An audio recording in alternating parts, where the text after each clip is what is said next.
16 جون جمعے کے روز Canadian ice breaker بحری جہاز Polar Prince Newfoundland سے روانہ ہوا۔ یہ جہاز تجرباتی ٹائٹن آبدوز کو ٹو کر کے اور سمندر کی تہہ پر قریب 4 کلومیٹر کی گہرائی پر موجود ٹائٹینک کے ملبے کو دیکھنے کے لیے جانے والی 5 رکنی ٹیم کو لے کر اس مقررہ مقام پر پہنچا جہاں سے اس آبدوز نے غوطہ لگانا تھا۔ اس سے قبل گزشتہ 4 ہفتوں میں خراب موسم کی وجہ سے دیگر ٹیموں پر مشتمل 3 مشن منسوخ کر دیے گئے تھے، لیکن اس دن اس مہم جوئی کے لیے اس سفر کا انتظام کرنے والی company OceanGate Expeditions group پرامڈ تھی۔ سفر پر روانہ ہونے والی ٹیم کو ٹائٹن کے لانچ اور ریکوری پلیٹ فارم پر ربڑ کی کشتی کے ذریعے لے جایا گیا۔ اندر آبدوز میں داخل ہونے کے بعد اس کے فرش میں یا تو آلتی پالتی مار کر بیٹھا جا سکتا تھا یا پھر ٹانگیں سیدھی کی جا سکتی تھی۔ امریکی کوسٹ گارڈ کے مطابق ٹائٹن نے اتوار 18 جون کی صبح سمندر میں غوطہ لگایا۔ سمندر کی سطح سے تہہ تک اترنے میں اندازاً 2 گھنٹے لگتے ہیں، مگر صبح 10:45 پر ٹائٹن آبدوز کا سطح سمندر پر موجود بحری جہاز پولر پرنس سے رابطہ منقطع ہو گیا تھا۔ تلاش کا آغاز ٹائٹن کے دوبارہ سطح سمندر پر نمودار ہونے کے متوقع وقت کے قریب 3 گھنٹے بعد یعنی شام 5:40 پر پولر پرنس نے امریکی کوسٹ گارڈ کو آبدوز کی گمشدگی کے بارے میں مطلع کیا۔ اس وقت ٹائٹن سے رابطہ منقطع ہوئے تقریباً 8 گھنٹے گزر چکے تھے۔ اس کے بعد بین الاقوامی سطح پر تلاش اور بچاؤ کی کوششیں شروع ہو گئی۔ جہاز کے غائب ہونے کی اطلاع ملنے کے بعد امریکی بحریہ نے اپنے ایکوسٹک ڈیٹا یعنی صوتی معلومات کا تجزیہ کیا اور ایک ایسی غیر معمولی تبدیلی نوٹ کی جو ٹائٹن آبدوز کی ممکنہ موجودگی کے علاقے میں ہونے والی کسی دھماکے سے مطابقت رکھتی تھی۔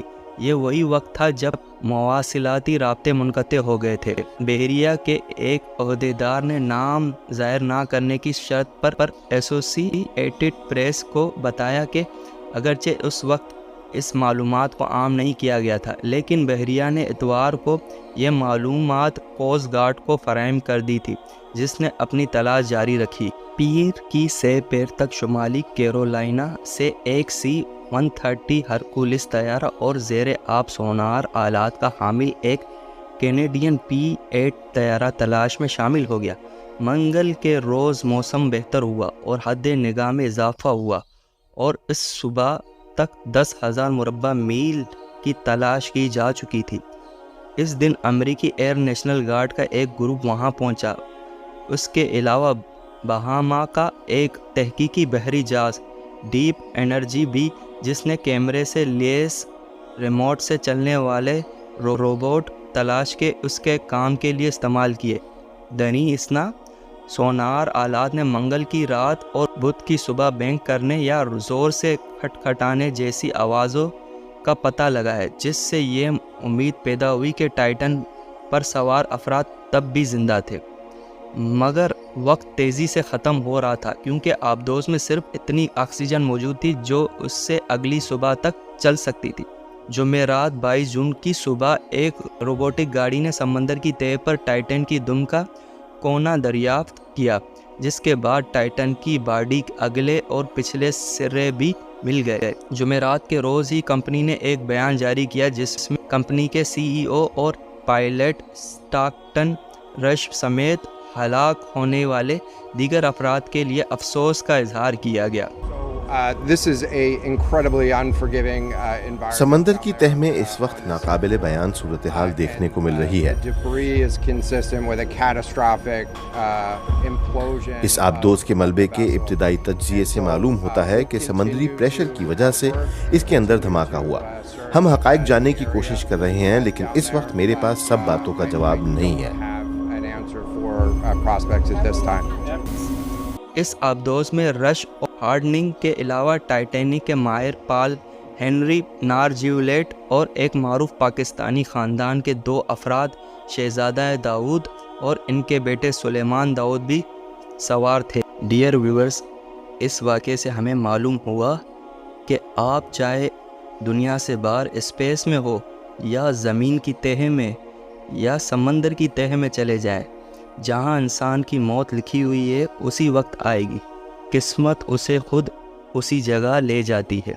اللہ تعالیٰ قرآن مجید فرقان حمید میں سورہ اعراف آیت نمبر 34 میں ارشاد فرماتا ہے وَلِكُلِّ أُمَّةٍ أَجَلٌ فَإِذَا جَاءَ أَجَلُهُمْ لَا يَسْتَأْخِرُونَ سَاعَةً وَلَا يَسْتَقْدِمُونَ، یعنی اور ہر گروہ کے لیے ایک مدت مقرر ہے، تو جب ان کی وہ مدت آ جائے گی تو ایک گھڑی نہ پیچھے ہوگے اور نہ ہی آگے، یعنی ہر کسی کی موت کا وقت مقرر ہے، اور جب وہ وقت آئے گا تو موت کا تلخ گھونٹ پینا پڑے گا۔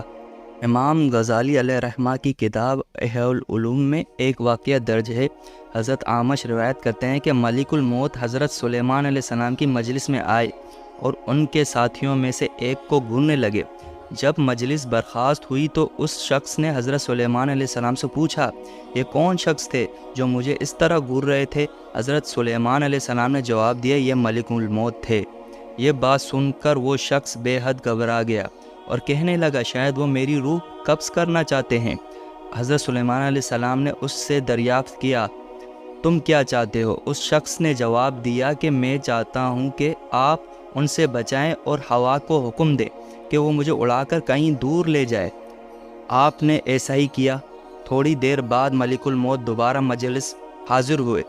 حضرت سلیمان علیہ السلام نے ان سے پوچھا کہ تم میرے فلاں صاحب کو کیوں گھور رہے تھے؟ ملک الموت نے کہا، مجھے اس شخص کو آپ کی مجلس میں دیکھ کر حیرت ہو رہی تھی، کیونکہ خدا تعالیٰ سے مجھے اس شخص کو ہند کے فلاں علاقے میں روح قبض کرنے کا حکم ملا تھا، مگر وہ آپ کی مجلس میں تھا۔